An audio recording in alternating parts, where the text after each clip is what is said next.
Hey guys, Hot Rod Reverend here. Before we get into the video real quick, I want to tell you about the website, hotrodreverend.com.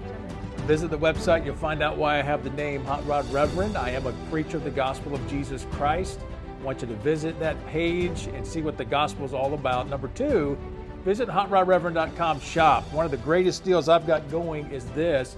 I've got a digital download for only $10 that includes all of the pages, almost 1,000 of the 1949 to 59 Ford parts catalogs, illustrations, all the rest of it in these catalogs.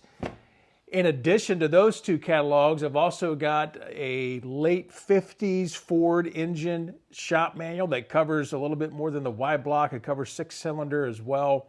And then I've got owner's manuals. There's a lot in that download. Visit that today. Thank you for supporting the channel.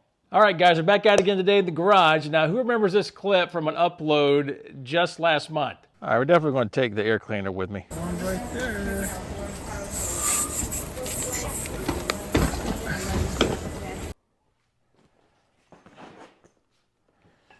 Also got some of Grandpa's tools he wanted me to have. A number of those in here. But let's get this air cleaner out. That's right, I've got my 55, 56, I think it's a 56 model, Holley 4000 air cleaner modified, and I want to let you know how I got it done. There is a little rubber seal here, not really an O-ring, but of course this is for sealing up against your carburetor. I want to go ahead and remove that before we blast this. This just kind of goes to prove how solid the old stuff was. This thing right here is really hard to get out, so I'll put the phone down and get the rest of it out of here. That took some doing. That thing was locked in there pretty good and came out in pieces, but you want that before you put this in a blast cabinet, clean everything up, especially you need to replace it anyway. Inside the main air cleaner, you've got your oil bath, and basically inside this piece right here is a bunch of horsehair filament type of stuff. It tends to deteriorate over time. Since 1955, 56, 70 years, this stuff, I'm interested to see what it looks like. We'll cut into this and get rid of all of this portion from down here all the way up. We will clean this. This is our oil bath, pretty much the trough. And we'll see what kind of filter we need. But let's get into this first. Okay, so the big reveal, we're going to see what's in here, and I'll explain to you why this day in 2025, it's probably good to, and there we go. You see, I just trimmed around the front there. You can see all this stuff that's in here, how nasty it looks. There's loose material in here nowadays because of how old it is. You can see all the horsehair just kind of coming off. I have no idea what this is made of. For all I know, we could be looking at a bunch of asbestos. I have no idea. Anyway, you can just tell how nasty that looks. And just the two screens, if you can see that in there, there's another screen. And this is what your air would come into the carburetor after it's this stuff soaked in oil. And we're going to go ahead and throw this away. We'll keep this, the lid, and we'll trim it up. Of course, we're going to go around the edges and make sure we're all clean and everything. I'll do that off camera. We may need to take these right here out. I don't know. We'll take a look at that and see what we want to do, because we want good seal for our air filter. There we have it. One more video clip just real quick. You can see inside of here how much junk gets up in there. There's bugs in here, everything else. It's so hard back in the day to get these entirely clean. You soak them in kerosene. Probably be the best way that people clean them, maybe diesel fuel, but it's pretty nasty. All right, now for a little test right here. I've got some of this junk, and we're going to see how flammable it is. Back in the day, everybody's jawing about the Holley 4000s and fires, flaming inferno, all that kind of thing. I do have let me show you here. I do have a fire extinguisher out here, so everybody remain calm. But let's see what happens if we light this on fire.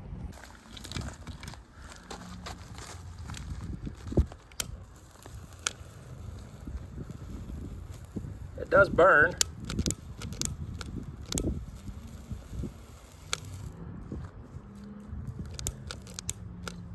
Got a little wind out here. Oh, there we go. That's a little bit better. So this would only add to your fire under the hood if you had the flaming inferno. But a lot of it's about keeping your secondary tubes, get those O-rings sealed, and if you rebuild the carburetor, doing it right. Fun times. A little bit windy out here, I don't know if you can hear, but there's spot welds, 2 spot welds per little bracket here, so I'm just grinding down the spot welds and pulling out the whole bracket of a smooth top. Basically, there's spot welds, just a couple, that hold each tab in place, and just kind of ground down the spot welds and pulled these out, and I think it ended up working pretty well.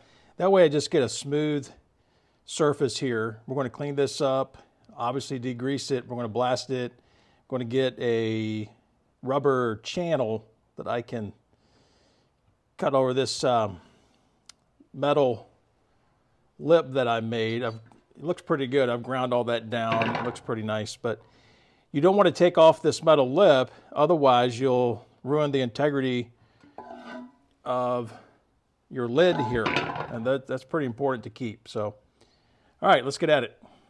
Got it all cleaned up here. Gonna need to grind this down a little bit more to make sure this is completely smooth. And we will blast the other side. We will also locate a paper air filter that this is roughly 8¼ inches wide. And that should be what we need. And of course this, we'll measure this right here just in case I need this. Let's find out. Okay, something interesting here about the trough and the bottom of it.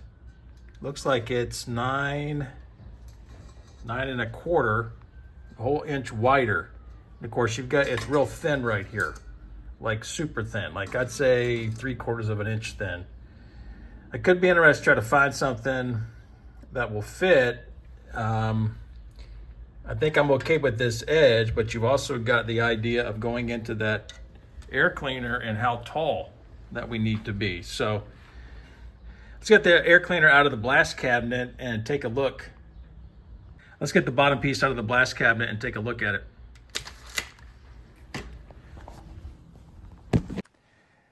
Okay, now that we got our well, this isn't completely done. You can tell I've got some other stuff to blast. I just got it out of the cabinet real quick.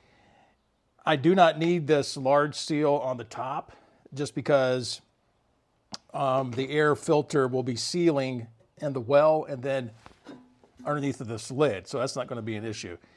What is interesting is that I'll need to keep in mind that there is a dome here. This is not flat straight across, and I'm going to want to seal to that. Kind of taking my tape measure and just going across from that top. Looks like I've got roughly 3/4 of an inch or so. And if this sticks out a little bit, it's not going to be a tremendous deal breaker. In other words, if it's up a little bit higher, it's not going to be a problem. So we'll go 3/4 of an inch. And then in here, to the top of the well, I've got roughly 4 3/4. So if I do the math on that, maybe 4 5/8. If I do the math on that, I need to be just a little bit below 5.5 tall with my air filter itself. Now, bear in mind, I still have this I can modify, set inside of here if I need to. Of course, if I did that, I would cut all the sides of this out, have that tray sitting there just to bump up the air filter. So this is a little bit more art than science, although there is some measures, some science involved, and we'll see what we got available off the shelf. All right, guys, I just had something come in here. off Amazon, and it's a Fram filter, CA3501. I'll put a link in the description. We're going to take this out, and I'll show you how this fits very well inside the air cleaner. Now, this is always kind of tricky when you go online and you kind of look at air filters and sizes, and sometimes some of the manufacturers, they have a good system of looking up things. Sometimes they don't. Wix is very good. Fram is not. Fram is a lot cheaper than Wix. This is just going to be a run stand air cleaner, so it's not a big deal. But for the most part, what we're looking at here is about, I don't know, what is it, 11 5/8 maybe? 11 5/8 inches across, outside diameter. And the height on this is roughly, boy, it's still kind of right at 5, maybe a little bit less than that. So let's see how this fits inside the air cleaner real quick. Thankfully, I did not have to buy a number of these to test fit and everything, but this barely fits right inside. You can tell there's a little bit of this kind of sticking out here, okay? But it fits inside the lip very well. And then when you put the lid back on, you can tell we've just got just a little bit of this. And by the time I cinch this down, I think this is going to look fine. You can tell I've got just a little bit of orange. So if I'd have went with Wix, we'd have had black. But I could even spray paint this a little bit, but it's not a real big deal. I think it's going to be fine. But this fits really well. You don't have to stack your air filters. I've seen some of that online where somebody did this, but it is kind of difficult to figure out what fits in here, what's going to work. But this is going to seal very well down in here in the air cleaner housing, and of course up top too. I did buy some of this rubber channel to go around my sheet metal lip.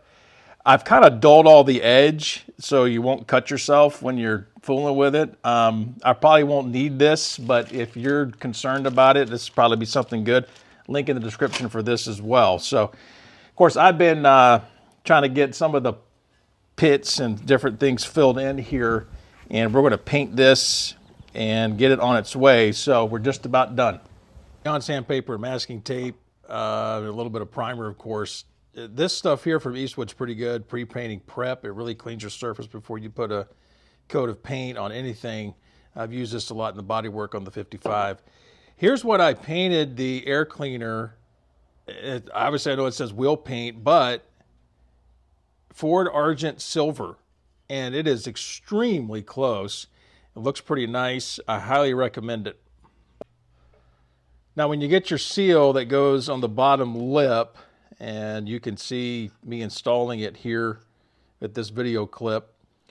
Basically, it's just a squared off rubber piece that fits inside that channel. And this is how it's shipped to you. This is from T-Bird Products. These guys are pretty good.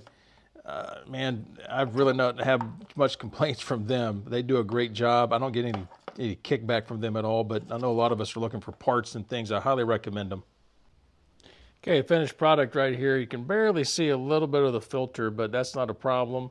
I've painted that a little gray, and I'm pretty happy with this. No more oil bath paper element, and fits extremely well. Of course, it's not perfect. I've still got a couple dents here and there, but it's a whole lot better than it was when I pulled it out of storage. So anyway, pretty happy with it. Guys, thanks for joining us today, and man, not a difficult deal to switch from an oil bath to paper element. Hope this helps you out. Keep those Y blocks on the road.